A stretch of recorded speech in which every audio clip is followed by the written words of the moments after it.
Okay, phew. The losing streak started at Gambit and it ended at Gambit as well. Tell us what the game plan was.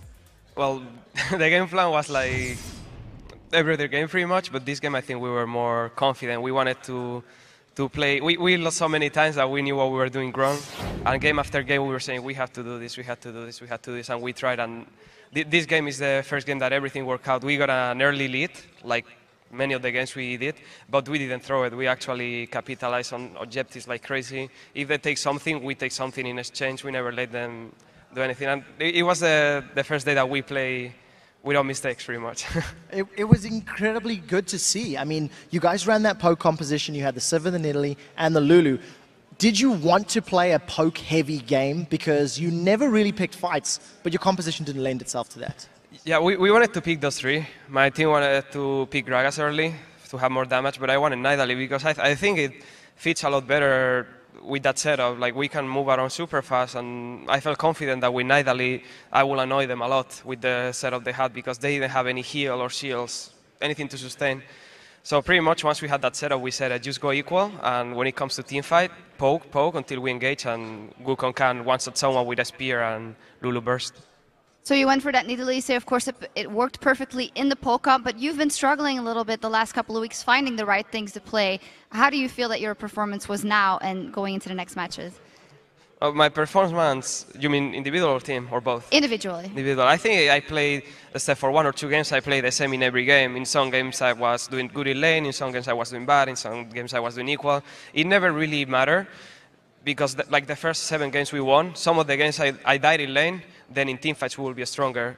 And the games we lost, some games I will get kills in lane, and then we will lose teamfights. So I think I play exactly the same, but in the end it's right now about how you play with your team, pretty much. It's about moving in the map, taking control, and getting gold from objectives for your team. Let's talk a little bit about the moving around the map. You mentioned already the Sivir, the Wukong, and the Lulu picks. These are the same 3 champions that beat you yesterday by alliance. What happened in that game? You know, what went wrong in your mind, other than feeding Karthus a little bit? It was, yeah, feeding Karthus was bad. Their setup, we even had that feeling when the game started. Their setup is super beast. If we don't start with advantage and win mid game, they are gonna be. There's no way to stop them late game. Wukong Irelia can just run and kill people, and Karthus is there to go as another front line. I don't know. I think we picked really bad, and today we realized like we were playing Sivir Wukong sometimes, but we were failing to use it properly. And today we're like, let's just pick it and play like they did yesterday. Have some balls and just go in when we see them, and don't be scared because we are good. We are not supposed to play scared, and that's what we did pretty much.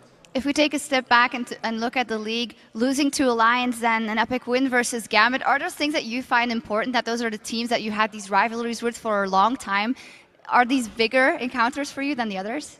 I'm not sure. I think that the others are, every match is really a big encounter, but it's kind of funny how we lost to them and then we lost every game.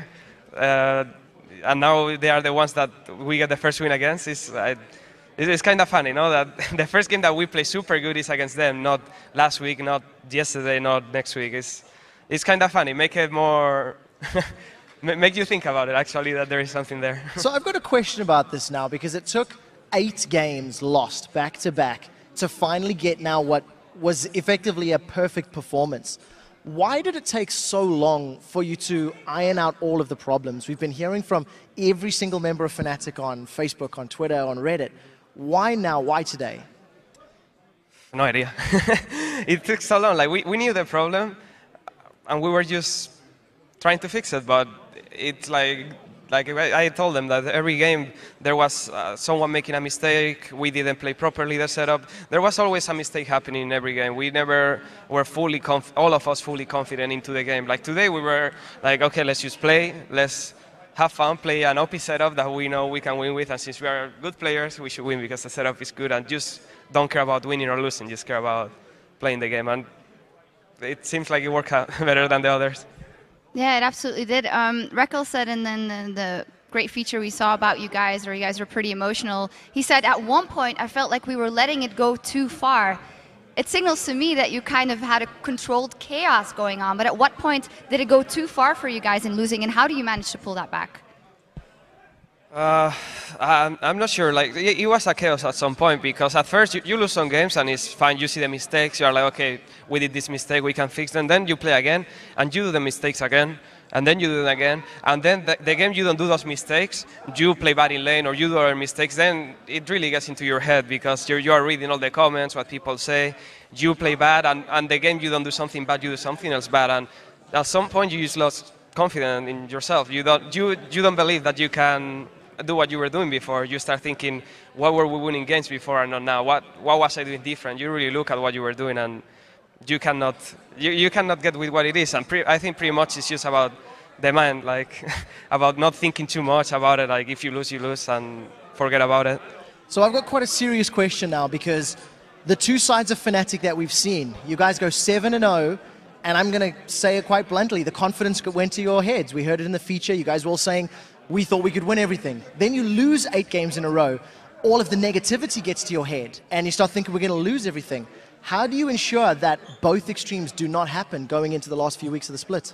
Well, we have experienced both extremes now. So I think we will, no matter what, we will try to improve a lot more because, yeah, we won one game, but that doesn't mean we are better. We still will have bad games. We have to improve. We might lose a lot of games in a row again, but we have to improve. We have to practice a lot, focus on all the mistakes and fix them, because today we play good, but we should play really good every game, not just one game out of 7. All right, well, thank you very much for that. One last thing I'd like to ask you guys is your predictions for our next match coming up. Millennium as a take on the Copenhagen Wolves. Trev? I think it's going to be a 67,000-minute game with the Copenhagen Wolves probably taking, just based off yesterday's performance, I think the Wolves are looking stronger. 22 kills to 17 kills, something like that. No, I think Wolves will take it. They are playing super good, but I hope Millennium does good. They are really nice guys. They are a friend of ours, and especially Ara. Ara has always been supporting me. Like even yesterday, he's one of the reasons why today I was kind of confident. He was talking to me sometime, and it was good. So I hope they do good. All right, it's going to be a great matchup. Congratulations once again. Gracias, Peque. And now we're going to head back over to Joe and the Fisho for the next match.